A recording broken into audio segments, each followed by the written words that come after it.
Mtazamaji wangu, sasa hivi there is dramas in State House. Kimo cha Rais William Ruto kimo hatarini mtazamaji wangu.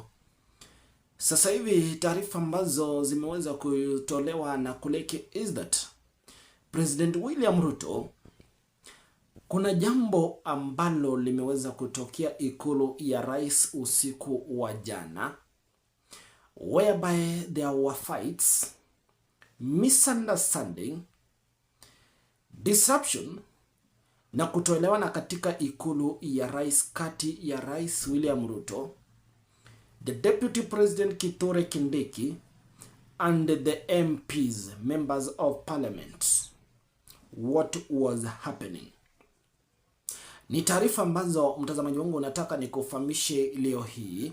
Ni kuambie kile ambacho kimeweza kutokea katika ikulu ya rais hapo jana, ambapo wabunge waliweza kugombana na Rais William Samoei Ruto aliweza kujipata pagumu usiku wa kuamkia leo hii, whereby President William Ruto had called an emergency meeting in the State House and the MPs responded to that meeting, plus the cabinet ministers attended that meeting yesterday night that was chaired by the president and his deputy president Kithure Kindiki. But this meeting went wrong eventually. Mazungumzo na mkutano wenyewe uliweza kuonekana wenye kizaza kikali na kutoelewana, whereby the MPs claimed that President William Ruto is misusing them. And in this case, they have threatened to impeach the president and ensure that he is going home. Ni kubaya mtazamaji wangu. Rais sasa hivi yupo katika hali ya hatari ya kuwa impeached. I want to show you some statements and the leaked WhatsApp messages regarding this information and what happened in State House last night between the deputy president, the president himself, and the members of parliament, both from Kenya Kwanza coalition regime and the Azimio la Umoja coalition party that formed the broad-based government currently. Hujambo na karibu na kufahamisha namba yanazidi kujiri katika taifa la 254. Iwapo ni mara yako ya kwanza kujiunga na kituo hichi, nasema ni asante na shukrani zaidi, and thank you for the great support that you are still granting this platform to our returning viewers. I thank you and thank you for the great support that you are giving me, and continue watching our videos. Iwapo ni mara yako ya kwanza kujiunga na kituo hichi, na kuomba uchukue sekunde zako mbili uka-like, ku-comment, ku-share our links, na kikubwa zaidi ukaweza kusubscribe na kuweka notification bell, ndipo sasa tunapokuletea taarifa kama hizi siku zote tunakuwa kwanza kuzipata na kuzipokea. Hujambo na karibu. Ladies and gentlemen, right now President William Ruto anaendelea kujipata katika hali tata na hali mbaya usiku ama siku ya leo. Remember, as I told you earlier, President William Ruto usiku wa kuamkia leo kulikuwa na mkutano mkubwa sana katika ikulu ya rais uliokuwa unaongozwa na Rais William Samoei Ruto, his deputy president Kithure Kindiki, pamoja na the broad-based government members of parliament. Na sasa hivi rais anaendelea kujipata katika hali mbaya, huenda asimalize atamu zake za uongozi 2027. Hapo jana rais, kutokana na zile leaked information, aliweza kuwaita wabunge katika ikulu, and the purpose of this meeting was ilikuwa there is a bill that the president want to be passed in parliament, and therefore aliweza kuwaita wabunge hawa wakaweza kufika katika ikulu kwa ajili ya kuzungumzia swala hili. And that bill, it was all about to ensure that these MPs were seduced, were requested by the president and the deputy president to ensure that whenever this bill is brought in parliament, they vote yes and ensure that this bill is passed.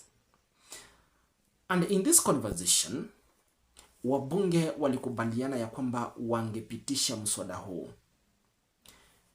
Lakini mwisho wa siku kuna jambo ambalo liliweza kutokea.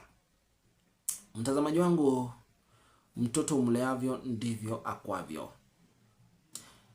Na zaidi ya yote, Jambo hili lilionekana kuwa la dharura na lenye mshtuko mkali kwa rais, because wabunge baada ya kukubaliana na rais ya kwamba wangepitisha mswada huu waliomba kitu kidogo. Kitu kidogo ni kipi? They demanded and requested the president to give them something, some sort of money, so that they are going to pass this bill. Na jambo hili lilionekana kumkasirisha sana deputy president na rais mwenyewe. Na kikubwa zaidi, mtazamaji wangu, mambo haya tumekuwa tukiyasikia, lakini yameweza kuonekana hadharani baada ya rais kukataa ya kwamba hana chochote. Sijui pesa ni Shabana walikula ama kunradhi, pesa ni Harambee Stars walichukua zote ama alizichukua wapi? Hapo ndipo tofauti ziliweza kutokea, na rais alionekana kukasirishwa vile vile na swala hili la kuomba pesa mara hii. Remember, there is a leaked information that the President William Ruto aliweza kutumia zaidi ya 800,000 each kwa wale wabunge wa broad-based government to ensure that Gachagua is impeached, whereby there is an MP from Mount Kenya that claimed so. And on the other side, they claimed that 10 billion shillings were used to pass and vote yes in the Senate, whereby senators were given 10 billion to divide among themselves to impeach the deputy president Rigathi Gachagua. And of course, this happened successfully after they were given money. Na sasa mara hii mtazamaji wangu, rais ameonekana kujipata katika hali tatanishi, ambapo wabunge walionekana kukasirika na rais William Samoei Ruto. On the other side, we have seen that Kimani Ichung'wah pamoja na Sylvana Sosoro ambaye ni the chief whip katika serikali ya William Ruto ameonekana kuwa mwenye hasira zaidi, and therefore they have now threatened to dismiss and quit the Kenya Kwanza coalition government.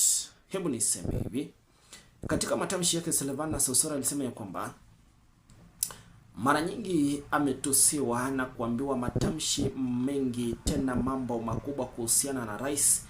He has stood with the government for the longest time right now. He has stood for this government, intimidated and ensured that he is trying to defend and protect the government. Lakini mwisho wa siku ameona kama mjinga. Na zaidi ya yote amesema ya kwamba asante ya punda ni mateke. On the other side, Kimani Ichung'wah has now claimed that they are the one as MPs to impeach the president and not the president to impeach them. Ni kubaya. Ladies and gentlemen, if this is going to happen before 2027, remember President William Ruto is going to find himself in a very difficult situation, and he won't save himself. Sababu, now the opposition led by Rigathi Gachagua and the UPA party leader Fred Matiang'I are going now to use this weakness as a loophole to ensure that they are marketing themselves towards 2027 presidential election. And this will now make President William Ruto find himself in a very, very difficult situation. And remember, iwapo viongozi hawa wataweza kugura mrengo wa serikali, automatically President William Ruto huenda akaanguka mapema sana mwaka wa 2027. Hebu niseme hivi, President William Ruto amewazoesha wabunge wake kuwapa kitu kidogo to ensure that each and every impeachment is successful, but this time round he has find it difficult. Mtoto ukimzoesha nyama lazima umpe nyama. Mtoto umleavyo ndivyo akuavyo. Now, ni kwa nini anaona ni vigumu na kukasirika kuwapa kile ambacho wanakihitaji kama wabunge?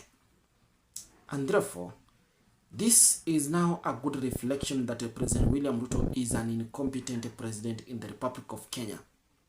He is a person who makes decisions using resources, using the government resources, and using people's money and taxes.